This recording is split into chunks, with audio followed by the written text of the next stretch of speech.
Good afternoon. সবাই কেমন আছে? আশা করি ভালো আছে।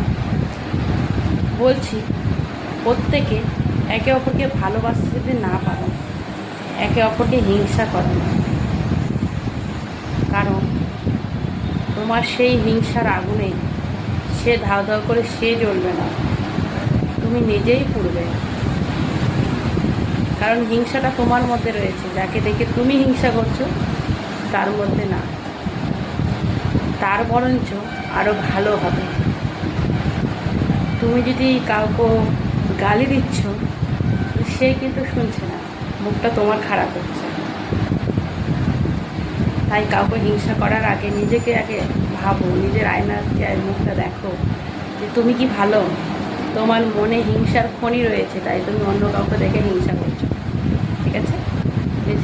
নিজে ভালো হও, তাহলে দেখবে জগৎ ভালো ভালো থাকবে।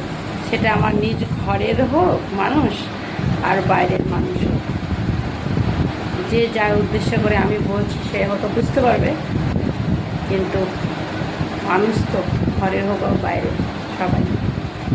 আমার উপরে হিংসা করে কেউ কিচ্ছু পাবে না, বরঞ্চ ঠাকুর আমার কপালে যা লিখে দিয়েছে সেটাই হবে। তুমি হিংসা করে আমার সাথে কিচ্ছু করতে পারবে না। আর তোমার হাতে হয়তো আমার মৃত্যু হবে না, কারণ ঠাকুর যদি মৃত্যু তার হাতে লিখে থাকে, তোমার হাতে আমার মৃত্যু হবে না। Tata, by.